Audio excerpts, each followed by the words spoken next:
not security theater. We need greater agility. Grant's comments lingered in the meeting room like smoke. 40 years old, Marcus Lau is the chief security architect for Nexora Labs in Seattle, Washington. For 9 years, I had developed and maintained the security system guarding financial information for more than 300 customers. 4 CTOS had passed through here. The 5th, after barely 2 weeks, Grant Felon had already concluded I was the issue. These systems are out of current. He kept leafing through my quarterly security review. We are losing speed of deployment. 2 times faster than us are our rivals. I spoke at a low level. Those rivals have also suffered breaches. Everybody breaches something. Grant waved his hand with contempt. It is about rehabilitation rather than prevention. Along with the 6 other team leads, nodded. Nobody wanted to challenge the recently appointed manager. Nobody except myself. Our customers especially trust us since we have not experienced a hack. I said that the financial industry has distinct needs than those of the organizations I have previously worked for. Grant's smile stayed out of sight. BlackRock, Citigroup, JP Morgan. I know what financial security calls for. He didn't know though, that our method was not standard. After the board turned away from investing in business solutions, I had created unique security layers. Custom IDs patterns, a homemade access control system, all documented. But the documentation was limited as they had never approved time for appropriate knowledge transfer. Proprietary firewall rules. We don't have time for that today. Let me walk you through why these specific things are important. Grant closed his computer. Everyone strained thinly to get the new client portal ready. Let's set the security conversation on table. Diane from product development followed me down the corridor after the conference. You okay? That was tough. I feel good. Not me either. Grant just wants to leave her mark, she said. Let him settle in over time. But 3 days later, I discovered my access to the security logging system blocked. The support desk responded when I inquired about it that it was a CTO office new policy directive. Security logs were being merged into the overall IT monitoring system, a system I had often pointed out as insufficient for thorough forensic investigation. I backed up my security notes and paperwork that evening to my own disk.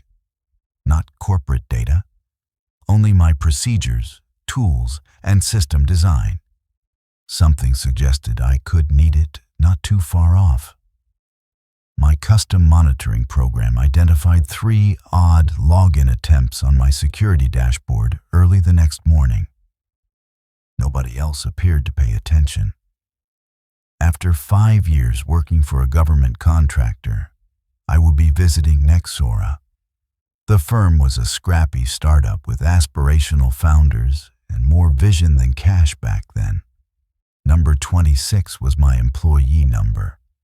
We now had over 300 individuals spread over 2 office buildings. When I left my steady government-related position for a startup in this economy, my parents had been dubious, but I thought what we were creating was worth it. Before fintech started to become a buzzword, security first financial data management. I had lowered my salary to join and paid for it with equity that, should we be successful, would be rather valuable. And indeed did. I spent 80 weeks developing our security architecture years ago. I made do with less, creating custom solutions when we cannot afford off-the-shelf items, while other team leads battled for money and staff. Always the trade-off was the same. I would create it myself, but never had time to adequately teach or record others. That marks a bottleneck. Jennifer, our former CTO, had forewarned. Should you come across a bus, what happens? Then, I said, whomever succeeds me should be adept at reading code comments. Jennifer shielded me from the board's relentless pressure for quicker releases and more features, even though she knew the technical debt we were building. Our rhythm was perfect. I would pinpoint hazards. She would convert them into commercial impact, and we would find concessions that maintained our security stance. Then Nixora was bought by Vertec Holdings.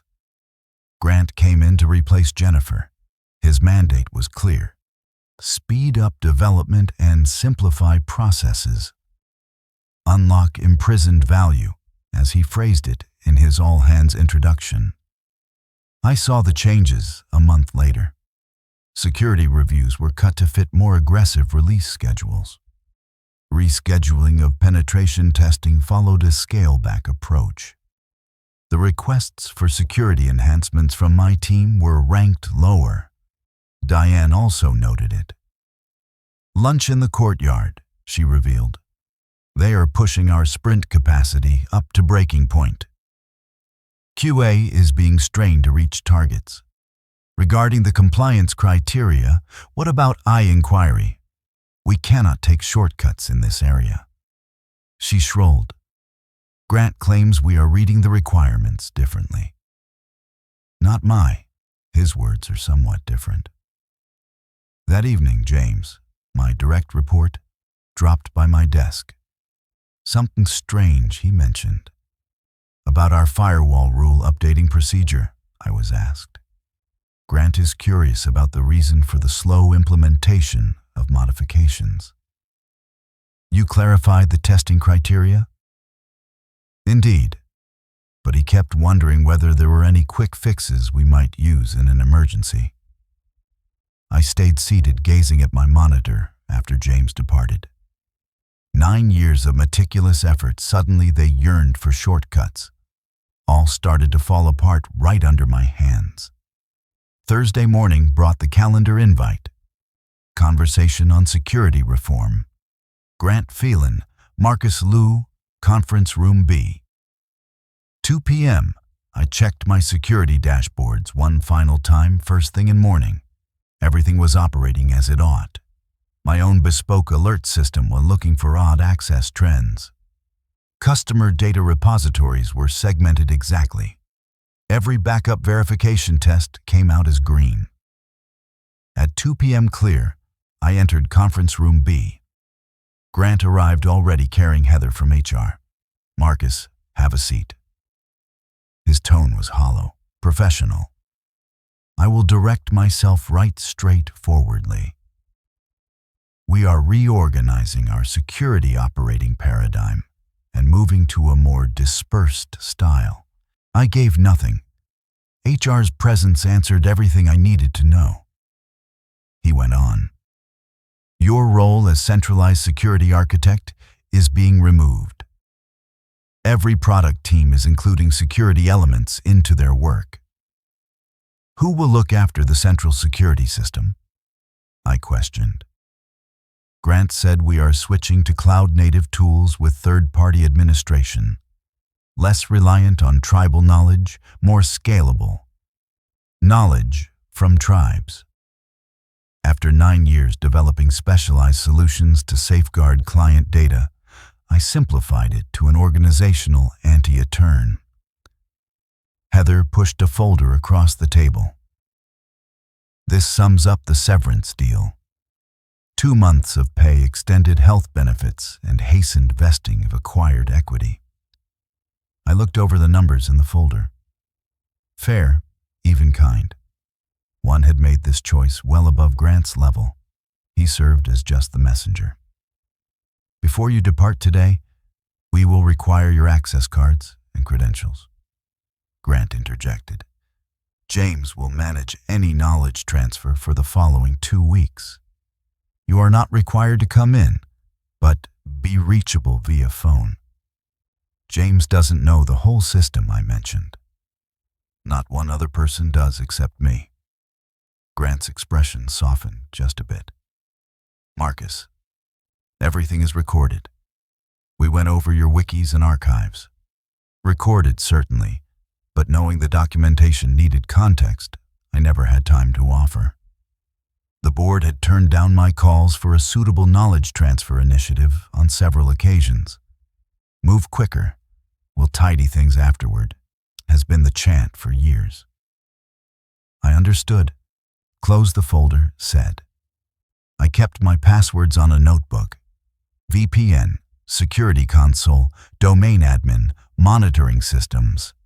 9 years of data security protection for this organization, reduced into 8 credential sets. Grant nodded as I ran the paper over the table. Although I understand change is difficult, this is the correct path for business. I rose up and turned in my access card. I want you to be correct. I passed framed prizes and press notes as I walked out of the foyer. 5 years running, Nexora Labs' most secure financial data system. My legacy and my job. I felt just a hollow knowledge that they had made a disastrous error, not rage, not excluding me. Businesses change their structures constantly. Their error was believing they knew what they were destroying. I shut off phone in my car and headed for Lake Washington. For an hour I sat staring at the sea, figuring out how long it would take until the first security incident. Not only when, but also not if 2 days later, my forecast materialized faster than even I had projected. My own phone flashed with James's texts. Systems behaving strangely. Several causes for alert. Could you give me a call? I gave the message some thought. Part of me wanted to ignore it, so Grant may see personally what happens when you destroy security systems you don't know about. But 9 years of professional sense prevailed. I picked James on the line. Thank God, he responded. On the Eastern Gateway, our traffic flows strangely. The monitoring system is highlighting it. Nobody knows what to do. Grant's statement is what? I inquiry. All day he is in meetings with the board. The IT crew claims that the automatic rule changes most likely produce a false positive. Automated rule changes I had intended to fit changing threat trends. Something was broken if there were setting alarms. Who looked over the second-level verification logs? I requested, in silence. The what? Closing my eyes, James. Before flag raising, there is a secondary validation mechanism verifying alert patterns. It's not a false positive if both systems are setting off. Where am I to discover that? I helped him to access the secret dashboard. Since it was a system I had created over a weekend hackathon 3 years ago, the credentials were not in my handover notes. 2 possible breaches it had caught since then. Oh, James said in a whisper. Both systems flash like Christmas trees. I told you you have to separate the eastern entryway right away, turn off the external connection, and fail over to the backup line. James said, I don't have that authorization. Nobody assigned me administrative permissions for networking hardware. Surely they hadn't. Their haste to get me out would have caused them to overlook completely my access. You should get Grant or another senior IT person, I said. I will attempt. Would you kindly visit simply to assist in sorting this out? I hesitated. James, that is not what I do anymore. Marcus, please, I have no idea why I am here. I wanted to help, part of me. The other component was more informed. Phone Grant. Tell him precisely what I instructed you. If he would wish to get in touch personally, I will be reachable. 3 hours later, Grant gave a call. Marcus, his voice was sharp.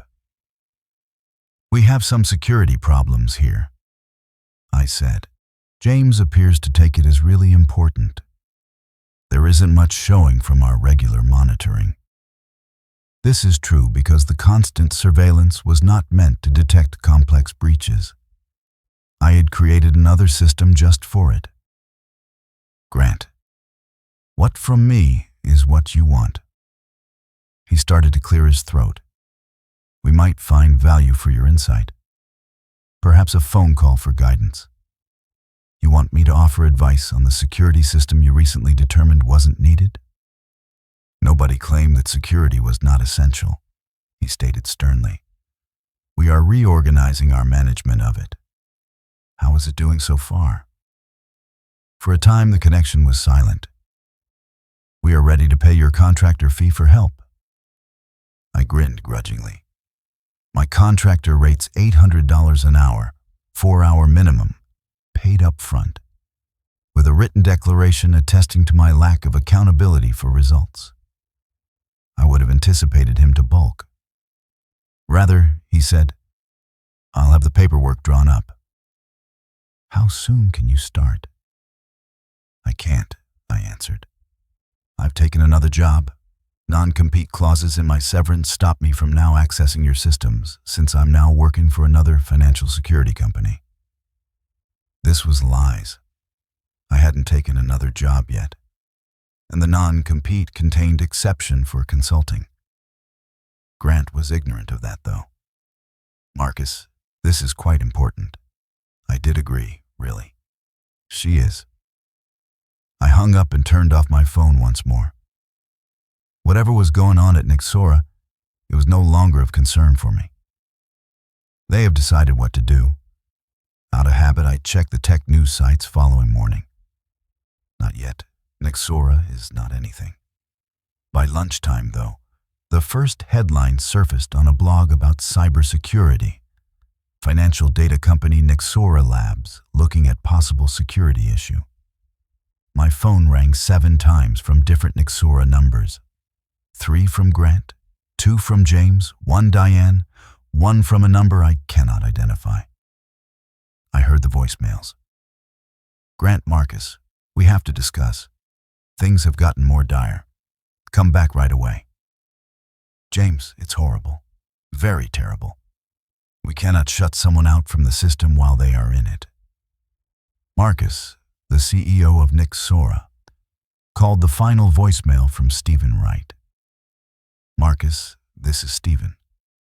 Whatever transpired between Grant and you, we urgently need your assistance. Data of our customer runs danger. Please give me a call straight away. Coffee cold, I sat at my kitchen table. 9 years of creating a security system, and when I left, it had been penetrated in less than 72 hours. Not because the system was faulty, but more because nobody knew how to keep it in good running order. I returned Stephen's call. Thank you, he said. God responded. Marcus, we have a dilemma here. I answered based on what I heard. Just what is happening. Someone shows up in our systems. Somehow they have avoided the perimeter security. They can't figure out why it claims they are traversing client databases. Grant remarked something about the failed internal segmentation. My custom-built data isolation mechanism stopped lateral movement across client repositories. It was made to lock down automatically should it find odd access patterns. Has the auto-locking started? I pleaded for silence. What auto-lock off? Closing my eyes, Stephen, the segmentation controls have an automated quarantine mechanism built in. Should illegal movement be found, it should automatically separate every client database. None of them referenced a quarantine mechanism. Retain hold. I listened to muted speech. Stephen then returned. Grant claims that since the board has often denied my requests to adequately record the security systems, there is nothing in the paperwork regarding an auto-quarantine. When they approved the bare minimal budget, they had dubbed it an emergency bespoke solution. We will adequately fund it eventually. Later never arrived. As I mentioned, the system is there. directed it 3 years following the Threadbank catastrophe. More subdued dialogue. Grant's voice then burst on the line. Marcus, where precisely is this system of quarantine? Not one of the infrastructure diagrams shows it. It was carried out as an emergency response during the security event 3 years ago. Hence, it is not shown in the schematics. The board authorized it as a temporary fix that become permanent. Review the August emergency board meeting minutes. One more stop. We are seeking. Indeed, here is it. Approved Lowe's suggested emergency security protocols. The board did not want technical specifics, hence there are none here. They wanted the issue fixed. Over the phone, Grant's irritation could almost be audible. Could you kindly inform us on how to turn on it? It ought to run automatically. Should it not, the setup has undergone changes. Grant said there had been no change. I considered things for a moment.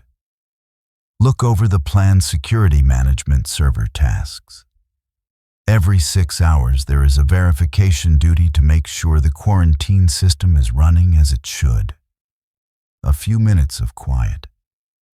Then the job is there but disabled. The person who deactivated it is knowing the answer beforehand, I asked. Grant spoke in a hushed voice. It was turned off under the security overhaul. To lower system overhead, we combined assigned chores. Not knowing how the parts interacted, they had piecemeal destroyed my security system. They were now suffering the results. Ela Hudson, CTO of Sentinel Security Group, sent me a LinkedIn message while Nixora's dream played out. Heard you could be reachable. We ought to have a conversation. Among the best security organizations in the nation was Sentinel. I had watched their work for years and respected their style. The message couldn't have been timed more precisely. That afternoon we got together for coffee at a little bistro in Pike Place Market. Elaine was quite direct. Word moves quickly in security circles. The circumstances surrounding Nixora are regrettable. I drank some coffee. I am not familiar with specifics. I vanished from sight. Her nod indicated, obviously, but I know your reputation. 9 years without any effective leaks. That's very outstanding. Based on what I have heard thus far, the intrusion followed major security architectural changes, alterations you omitted. I didn't ask her how she knew that news went fast and the security community was small. We are growing our financial industry practice, she said.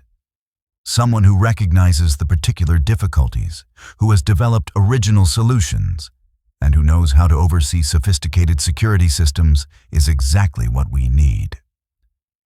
The employment offer was rather lucrative. Double my Nexus pay plus equity with 8 security engineers under reporting to me. The caveat is, I had to get right on. Said another way, my severance includes a non-compete agreement. Elaine giggled. Our legal staff has looked into regular Nexora severance policies. The non-compete relates only to directly rival financial data services, not security consulting companies. Nexora is not our rival here. We could be their dealer someday. That evening, as I was reading Sentinel's offer letter, my phone rang once more. The main switchboard number for Nexora. Hey Marcus, hello. It is Diane. Have you lately seen the news? I had not. Opened my laptop and looked over the main tech sites. Right now, the headlines were everywhere. Nixora Labs certifies significant data breach, compromising client information. Nexor is a financial services company experiencing terrible security breakdown. After data breach confirmation, Nexora stock collapses 28%. How disastrous? I queried. Negative. Diane then answered. Before we were able to totally block outside access, the invaders entered at least 40 customer databases. There is anarchy in the system. Nobody knows how to correctly restore the security controls. What is Grant saying? Grant is not saying anything. He meets the board in non-stop crisis sessions. For incident response, they contracted an outside security company. An outside company has to interpret my proprietary security architecture devoid of history or documentation. They would take time, but would figure it out finally. Time during when Nexora's reputation was erasing itself. I said sorry and meant it for everyone impacted. Diane responded, "You're not at fault. You made attempts to alert them. I signed Sentinel's offer letter early next morning." By midday, I was seated in their downtown Seattle office configuring fresh equipment. My initial project helps financial institutions create a post-batch recovery system. That evening, Stephen Wright sent one last SMS to me. "The board would like to talk about returning you. List your terms here." I ignored it. Some bridges once burnt ought to remain in that state. Rather, I emailed Elaine a preliminary draft of the rehabilitation plan. The topic line, "Stopping the next Nexora." 1 month following the hack, I was adjusting to Sentinel when Bloomberg ran an investigative story called "The Dismantling of Nexora: How Costing Compromised Security." The paper went into great depth on how Nexora's new management had methodically eliminated security measures in favor of shorter development cycles. Internal emails acquired by the reporters revealed Grant had turned off important security systems in defiance of IT staff advice. James was cited publicly, outlining how my unique security architecture had been destroyed without appropriate knowledge. The most devastating disclosure came from board meeting notes. 3 years ago, I had asked for a budget for appropriate security system knowledge transfer and documentation. 6 straight quarters categorized as non-essential administrative overhead had turned down the proposal. 3 of Nexor's biggest customers openly said they were ending their contracts that same day. Their news releases referenced irreconcilable issues with data security policies and mistrust of Nexora's security governance. To find out what was occurring, I didn't have to follow the stock price. LinkedIn told the tale as Nexora staff started mass upgrading their profiles on departure. Grant Phelan also made profile updates. Strategic Technology Advisor. Now it said, "No company listed." His tenure at Nexora had lasted less than 3 months. At Sentinel, we received inquiries from several former Nexora clients looking for security advisory services. During one call, a client's CIO asked if I had been involved in Nexora's security architecture. "Yes," I answered simply. I took no pleasure in Nexora's demise. A company I had helped build was collapsing, and hundreds of good people would lose their jobs. But I felt a quiet vindication. Security wasn't just overhead to be cut. It was basic. 6 months later, Sentinel had expanded its financial security practice greatly. Many of our new clients were former Nexora customers. Several of my former colleagues had joined our team. James was now our senior security engineer. Nexora had been acquired for a fraction of its former value, essentially bought for its client list and technology patents. The brand name was retired. Stephen Wright met me at an industry conference in Vancouver. We discovered ourselves alone at the hotel bar following the day's events. "No hard feelings?" he asked, raising his glass. "None," I answered truthfully. The security breach, a cautionary tale in business school case studies, is told here. Business decisions have consequences, some more than others. He nodded.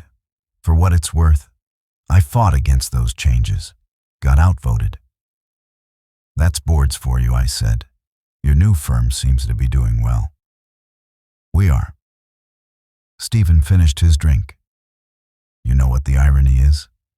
We're paying Sentinel 3 times your salary for security consulting now. I smiled slightly. Good luck to them, Stephen said as he left Grant at Verdine, pushing the same fast movement philosophy. Good luck to them, I said back in Seattle, walking into Sentinel's offices Monday morning to find Elaine waiting with news. Security always pays, either up front or after the fact. Verifin had over the weekend a security problem. Their CSO was asking for crisis help. Want to lead on this one? She said. I gave my head a shake. Send the younger staff.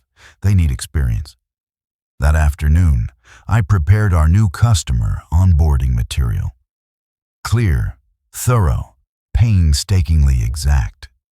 Job security isn't about where you work. It's about being the one who understands how to avert calamities that others don't even notice approaching. Knowing the whole security architecture helps one to grasp this basis of trust.